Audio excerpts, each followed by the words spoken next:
persiapan pilpres, pemilu ya. Terus pilkada yang ada di sini juga, kemudian secara nasional, terus spesifikasinya ke NTB gitu. Ya. Itu seperti apa dari PSI? Oke, ini adalah salah satu kegiatan kita menjelang persiapan pemilu 2024 ya. Kita menyusun strategi kemenangan, kita mengadakan Kopdarwil, Kopi Darat Wilayah, itu di tingkat provinsi. Jadi saya dan Bro Ketum sedang berkeliling nih 34 provinsi, kita bergantian berbagi tugas mengelilingi ke 34 provinsi kita untuk memastikan bahwa teman-teman kita siap menang di 2024. 4 strategi penting dari PSI. Yang pertama adalah kita mengukur kembali, menyusun kekuatan. Yang terbesar kita ketahui bahwa aset kita adalah struktur. Untuk itu kita semakin mencoba menguatkan para struktur sampai ke tingkat ranting-ranting. Itu yang kita harapkan segera tersusun. Di beberapa daerah sudah 100%, beberapa daerah masih mencoba untuk memenuhi sampai dengan tingkat ranting 100%. Untuk penegasan di daerah, khususnya NTB mungkin? Nanti NTB yang jawab, ketuanya NTB dong. Mungkin kira-kira ada penegasan dari DPP gitu kan? NTB harus seperti ini 2024. Oh harus dong, semua 34 provinsi kita mewajibkan, kita mendorong agar semuanya bisa mencapai kepengurusan dari tingkat provinsi sampai dengan kabupaten kota, kemudian sampai dengan ke kecamatan, kelurahan, sampai dengan ke tingkat ranting. Nanti khusus untuk NTB boleh ditanyakan sama ketua DPW-nya ya, pasti lebih update dari hari ke hari kan pasti ada penambahan. Strategi kedua adalah kita mulai membuka pendaftaran calon anggota legislatif. Kita mendekati banyak sekali para tokoh-tokoh masyarakat gitu ya. Tetapi kesempatan pertama tetap kita berikan kepada pengurus karena kita tahu persis pengurus kita sudah bekerja keras luar biasa menyiapkan verifikasi untuk PSI mendapatkan tiket di pemilu 2024. Jadi kesempatan pertama kita gelar karpet merah untuk para pengurus. Kesempatan kedua dan ketiga, tahap 2 dan 3 baru kita membuka seleksi untuk orang luar di luar kepengurusan. Lalu yang ketiga kita mulai menjalin hubungan lebih dekat lagi dengan para kepala daerah. Di situ kita meminta kepala daerah untuk menitipkan calon mereka gitu ya untuk bergabung bersama PSI. Dan ini sudah alhamdulillah tercapai, banyak sekali yang kemudian mau melakukan kerjasama dengan PSI. Yang keempat, kita menyiapkan saksi TPS buat teman-teman di seluruh Indonesia. Kita melakukan perekrutan saksi TPS ini dengan suatu sistem yang bisa dikatakan cukup mutakhir gitu ya. Itu akan dibikinkan sistem secara online dengan suatu aplikasi dan kemudian bisa dicek secara real time gitu melalui aplikasi tersebut keberadaan saksi tersebut, dan juga misalnya pada hari H nanti yang bersangkutan harus mengupload kertas suara, maka bisa dilakukan dengan aplikasi itu langsung real time bisa kita terima datanya di DPP. Itu 4 strategi besar yang PSI siapkan untuk kemenangan teman-teman PSI di 2024. Memastikan Bro Ketua dan teman-teman yang lainnya nanti mendapat kursi legislatif di daerahnya masing-masing. Target untuk pemilu 2024 sendiri seperti apa? Maksudnya di daerah target misalnya semua dapil harus terisi gitu kan, terus mungkin jadi pemenang pemilu ada ya seperti itulah ya. Secara nasional saya jawab ya, nanti kalau secara daerah Bro Ketua yang akan menjawab. Secara nasional kita sudah berhitung dari 34 provinsi, kita sudah petakan. Kita petakan juga bukan dengan pemetaan tanpa dasar ya, tapi kita sudah melakukan survei dan kemudian kita sudah melakukan bedah dapil dan kita targetkan kita akan mendapatkan 10,6 juta suara. Itu sudah hitung-hitungan. Sudah bukan cuma hitung-hitungan, sudah kita survei, sudah kita lihat titiknya di mana-mana aja. Setiap titik kemudian kira-kira ada kemungkinan berapa voters yang pasti, berapa swing voters yang akan beralih kepada PSI, itu sudah kita lakukan pemetaan. Jadi kita ketika bicara 10,6 juta itu bukan tidak tahu dari mana, kita sudah tahu titik per titik kira-kira akan menyumbang berapa, plus potensial suara yang kira-kira bisa kita tambahkan lagi berapa. Itu tetap mengacu pada pemilih pemula atau seperti apa? Atau pemilih generasi milenial? Bermacam-macam ya. Alhamdulillah kita diuntungkan dengan bonus demografi bahwa 50% lebih pemilih di tahun 2024 adalah anak muda, dan PSI diasosiasikan dekat dengan anak muda gitu ya sebagai partai anak muda. Tetapi tidak hanya di situ, berdasarkan hasil survei kemarin ternyata pemilih kita cukup beragam, bahkan sampai usia yang di atas pemilih pemula, bahkan di atas yang milenial. Untuk caleg PSI sendiri memang disyaratkan yang harus batasan umurnya disyaratkan atau seperti apa? Tidak ada batasan umur, tetapi yang bisa direkrut menjadi caleg PSI yang pasti dia harus mempunyai DNA anti korupsi dan memperjuangkan anti intoleransi. Pemilihan caleg di kita juga selalu terbuka. Bahkan kita sarankan di beberapa daerah, kita wajibkan ya untuk ada dewan panelisnya. Jadi bukan hanya struktur saja yang kemudian menilai para calon anggota legislatif yang mendaftar, tapi adalah panelis-panelis misalnya tokoh adat, tokoh agama gitu, untuk juga memberikan penilaian. Mungkin teman-teman sempat ngikutin ketika tahun 2019 dulu Pak Mahfud tuh jadi salah satu ketua panelis.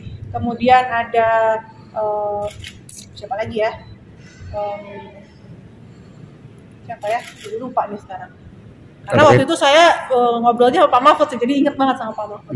Intinya tokoh-tokoh masyarakat lah, tokoh-tokoh penting pasti akan kita jadikan panelis untuk menilai para calon anggota legislatif kami supaya sifatnya terbuka ya, tidak menjadi like and dislike dari para pengurus saja.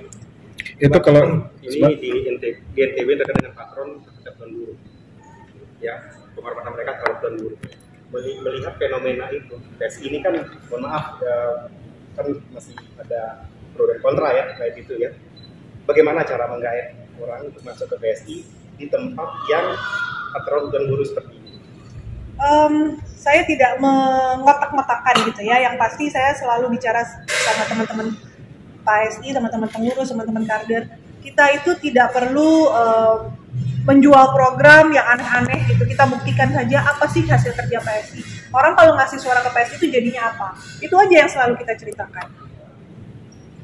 Memang yang lalu kita belum bisa lulus parliamentary threshold. Jadi di nasional kita belum ada perwakilan. Tetapi kita bisa menempatkan 72 anggota legislatif di berbagai daerah. Dan teman-teman kita di PSI, semuanya ini 72-nya ini nggak tinggal diam. Semuanya selalu melakukan kritis atau fungsi budgetingnya tuh pasti dilakukan. Fungsi kontrol budgeting, iya.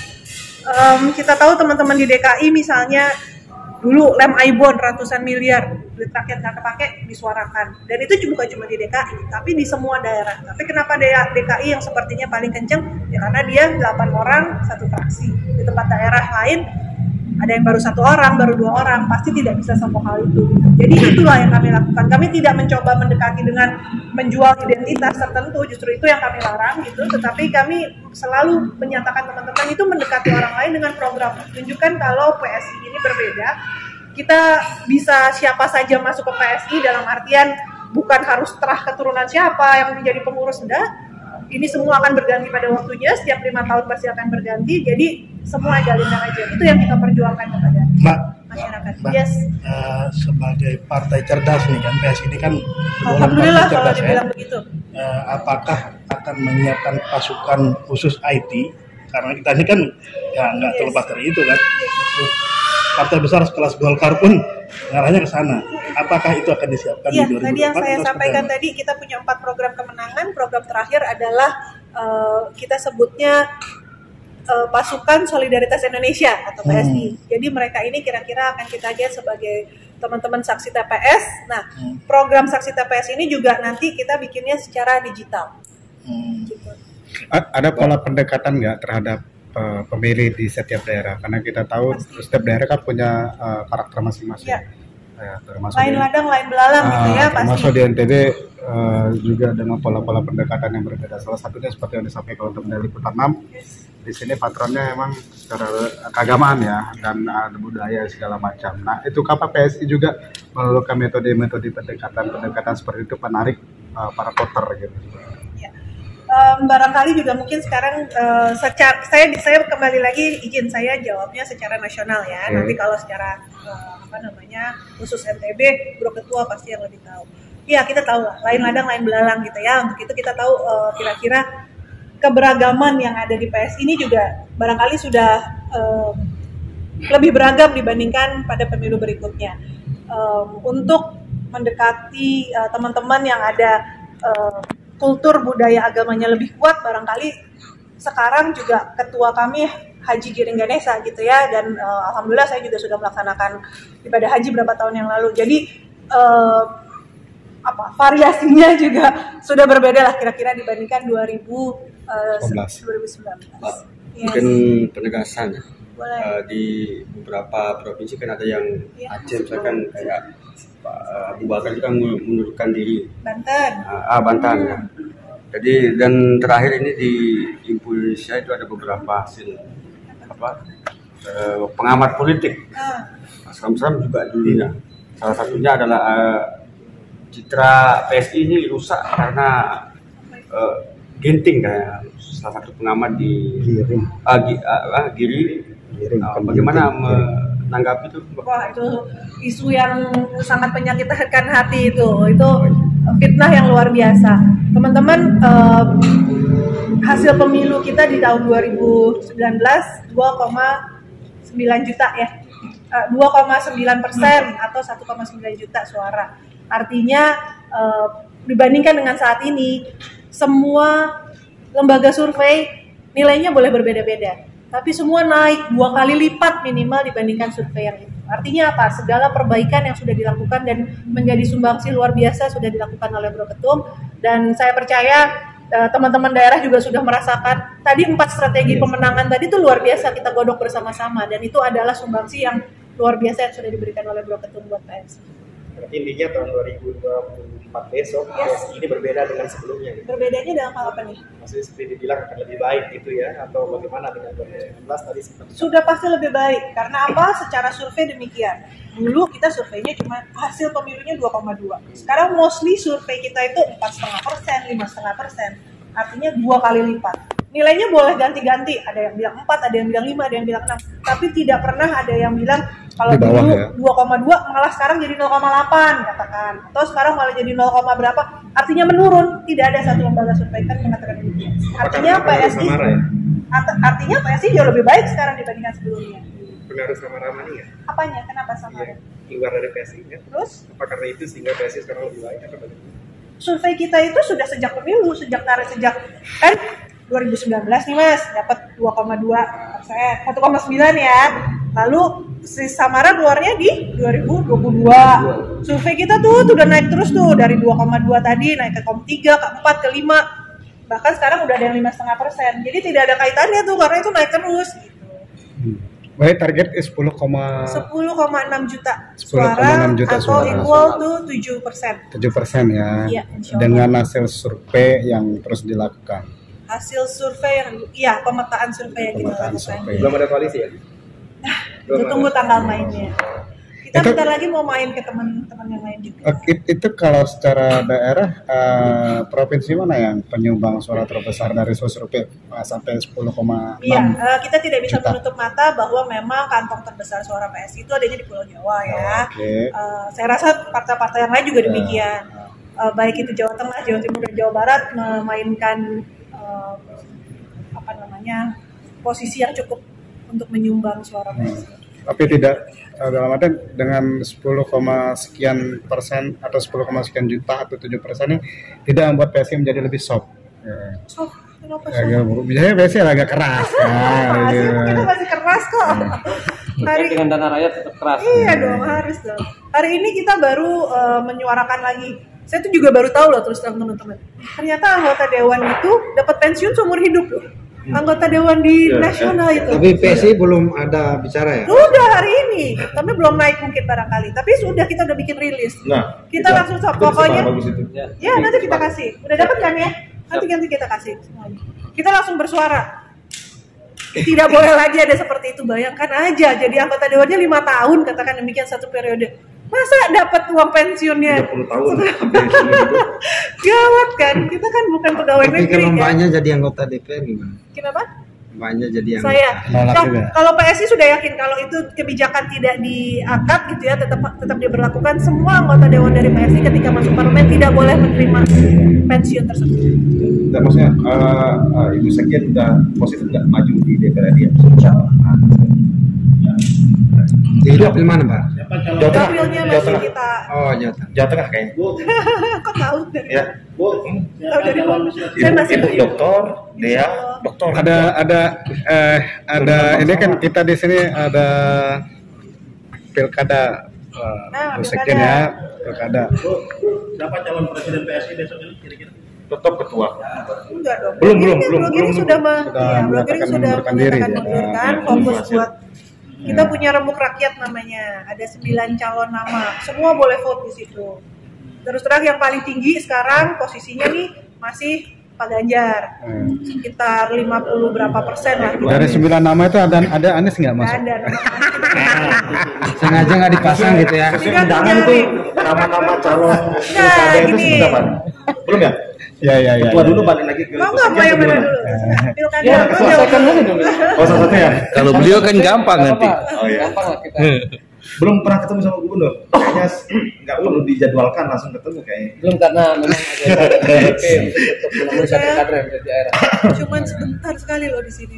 Bayangkan Karena saja tadi datangnya itu jam 2, terus langsung kita mulai acara, sedang besok selesai, besok kunjungan ke DPD, Kalau Pak kita langsung balik ke Jakarta. Pak Gu pada acara sama Kapolda, Poin ada poin Pusajian pertanyaan juga kita ya, Kapolda. poin pertanyaan kita. Ini kan kita mau pilkada. Tadi kalau tidak salah diinfokan kepada kita bahwa untuk pilgub ada 24 nama Ya. yang dianggap layak. Ya. Nah, itu gimana cara menentukan 24 nama terus segitu banyaknya? Terus setelah 24 nama ini apakah nanti akan dikerucutkan menjadi berapa nama? Terus selanjutnya seperti apa sehingga akhirnya memunculkan nama yang benar-benar akan didukung pada pilgub? Jadi begini, agenda DPW PSI memang dari sudah jauh-jauh hari kan kita sudah sampaikan, termasuk waktu mengundang teman-teman konferensi pers pada saat itu. Oke. Munculnya 24 nama itu adalah dari hasil penjaringan kami di bawah. Ketika kami tanya siapa kira-kira yang pantas lah untuk berbicara tentang pilgub, dijawablah nama-nama itu. Nah, dari 10 kabupaten kota itu terjaring 24 nama, tapi bukan berarti bahwa 24 nama itu yang akan kita usung, bukan. Itu kan ketika kita menanya ke teman-teman DPD, mereka menyebut nama itu. Nah, dengan menyebut nama itu, maka kita bekerja sama dengan beberapa lembaga survei nanti ke depan untuk menyaring menjadi 12, menyaring menjadi 6, sampai menjadi simulasi pasangan calon. Dan nama-nama itu memang kami akan kasih ke wartawan hari ini. Kalau misalkan mau kita baca, kita mulai dari Dr. Zulkifli Masa, tentu beliau itu seorang gubernur aktif hari ini yang memiliki popularitas tinggi dan kita tidak bisa juga menghilangkan beliau kan, walaupun beliau itu adalah PKS misalnya. Terus masuk wakil gubernur juga masuk, termasuk Pak Suhaili mantan bupati, karena memang dari beberapa survei itu memang nama beliau selalu masuk menjadi 3 besar, 4 besar. Nah, itu menjadi pertimbangan kami juga untuk masukkan, walaupun secara objektif beliau sedang tidak menjabat, baik itu di pemerintahan maupun di partai politik hari ini. Mungkin di dewan apa gitu beliau ya. Yang keempat mengenai Pak Sukiman Azmi, beliau bupati aktif, jelaslah dengan DPT tertinggi di Lombok Timur itu beliau pastilah mencalonkan diri, dan sudah beliau sampaikan sudah dari jauh hari bahwa beliau akan mencalonkan diri nanti 2024. Kemudian ada juga nama Pak Gite, lalu Gite Aryadi mewakili ASN, karena kita ini kan memasukkan semua unsur, ada pengusaha, ada birokrasi, ada politisi. Nah, terus kemudian kita masukkan juga Haji Muhammad Roskana. Mau tidak mau beliau itu adalah ketua DPD Golkar hari ini di NTB. Kemudian nama Ibu Dinda juga kita masukkan sebagai Bupati Bima. Terus dari kalangan akademisi itu juga masuk Prof. Masnon Kiwin. Kemudian ada dari Pak Fathul Bahri juga masuk.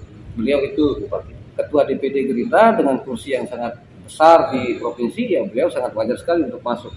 Kemudian Mbak Ispi Rupaida juga kita masukkan karena beliau ketua DPRD mewakili gender perempuan juga.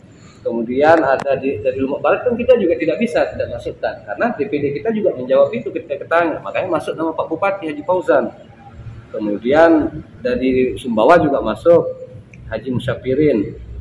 Nah, yang tidak kalah seru itu ketika kita bertanya juga teman-teman mahasiswa, kalau memang politisi masuk kenapa tidak masuk kalangan akademisi seperti rektor, makanya Prof. Bambang itu masuk di dalam 24 nama yang pantas menjadi calon gubernur itu. Kemudian Haji Mauri Hanafi juga masuk karena beliau mewakili etnis Bojo. Beliau juga kemarin kan wakil ketua DPRD, sekarang ketua PSSI. Nah, kemudian Rudi Ilham Sergede juga mewakili TNI gitu, walaupun beliau sekarang sudah tidak aktif, tapi paling tidak kemarin beliau adalah seorang Danrem. Kemudian Fahri Hamzah juga kami masukkan. Terus ya kalau Fahri Hamzah tidak perlu saya ceritakan. Kemudian dari kalangan pengusaha juga kita masukkan seperti Pak Farid.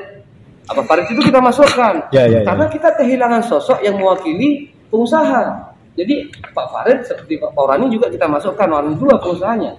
Kan tidak mungkin politik ini hanya diisi oleh politisi semua.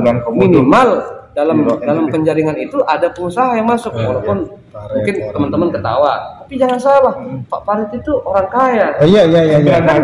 Dia sembilan komodo di sini. Sembilan komodo di sini.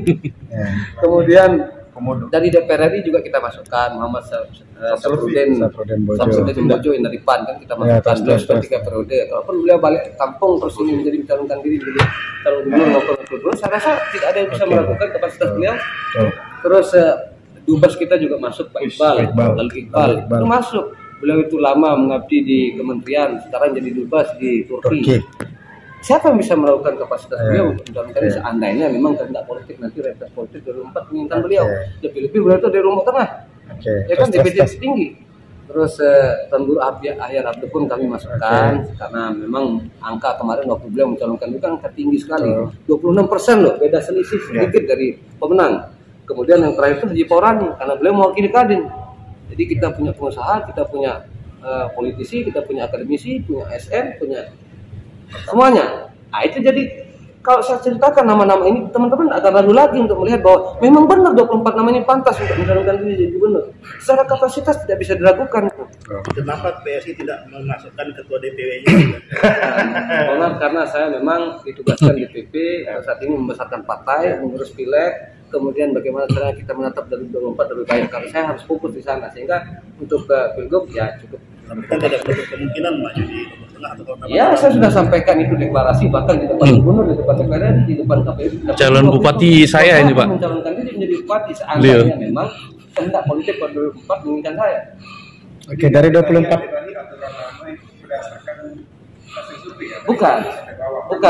Bukan berdasarkan hasil survei itu kami acak, tapi memang berdasarkan masukan. Ya, tapi memang nama-nama itu yang duluan kami tanyakan. Kan ini kita waktu survei sama teman-teman, ini survei sederhana ya kan kita bilang siapa kira-kira yang pantas maju menjadi calon bupati, calon gubernur. Kan disebut nama-nama itu ada yang nyebut 2, ada yang nyebut 3. Nah, komparasi dari 10 DPD kabupaten kota itu menghasilkan 24 nama itu. Kenapa 24? Ya karena memang yang 24 yang disebut. Kalau disebut 30, kita juga akan sebutkan 30. Kemudian kita akan jaring nanti menjadi 10 nama, kemudian menjadi 6 nama sampai menjadi simulasi pasangan calon. Itu nanti akan dibentuk tim penjaringan nanti itu. Akan dibentuk nanti kan kami bekerjasama dengan Karyono Wibowo, tapi akan kerjasama nanti ke depan. Cuman sekarang ini kan metodenya adalah kita menebar dulu 1000 baliho itu di semua desa. Seluruh desa di NTB itu kami akan pasangi baliho dengan 24 nama itu. Merah. Ya. Baru kan nanti kami akan survei semua desa. Banyak kali duit PSI. Banyak lah duitnya PSI. Dari sejak pengumuman 24 nama ini hingga mencapai 10 nanti kira-kira berapa lama itu? Oh lama, pasti lama. Karena kan tidak mungkin langsung 10. Kan bisa jadi 24 menjadi 18 menjadi 14 menjadi. Itu kan kami sedang bicarakan bagaimana polanya. Kira-kira pertengahan 2023. Yang jelas ini akan bertahan sampai 2024. Sampai betul-betul selesai pileg. Kita masih akan membahas ini. Merucut ke gubernur sampai. Ya nggak tahu lah. Nah begini, kalau yang ini secara akademik maupun secara riset itu bisa dipertanggungjawabkan oleh lembaga survei. Kami tidak ikut di sana karena itu sudah menjadi ranah mereka kan. Ranah lembaga survei ini kerjasama. Lembaga survei apa tadi? Yang sudah kami komunikasikan itu Indo Survei yang dari Pak Karyono Wibowo yang sempat kami sampaikan kemarin waktu itu sama teman-teman waktu kita konferensi pers di Basecamp. Ya. Kalau misalkan ini untuk menutup ini untuk target kami jelas memiliki target untuk pileg. Kami ingin semua 10 kabupaten kota ini terisi termasuk yang DPRD provinsi. Tetapi memang sampai saat ini kami belum bisa menargetkan terlalu tinggi, tapi minimal itu dulu. Dengan sistem yang dibentuk oleh DPP dengan bantuan juga semua DPD, semua TPS di seluruh NTB itu akan terisi oleh saksi-saksi PSI, maka kami sangat yakin optimis bahwa 2024 itu kami benar-benar akan bisalah merealisasikan mimpi-mimpi kami. Kalau pas pilgub dari 24 orang itu, adakah salah satu di antara mereka yang jadi difokuskan untuk jadi calon DPR RI dari Tidak ada. Tidak ada. Bahkan sampai hari ini silahkan ditanyakan ke semua yang sudah nama saya, tidak ada kerjasama apapun dari mereka. Termasuk Tidak ada. komunikasi dengan PSI. Ya, tidak ada. Kami murni itu mengangkat yang disebutkan di bawah saja. Berapa saksi yang mau direkrut? Ini masih dikomunikasikan dengan DPP. Kami hanya diarahkan bahwa untuk mendukung suksesnya teman-teman nyalek, baik itu untuk DPD, untuk yang pencalonan kabupaten kota maupun provinsi, itu semua TPS harus terisi dengan saksi-saksi PSI. Agak dekat dikit bro, mohon. Apa itu? Kejauhan tadi, ambil fotonya.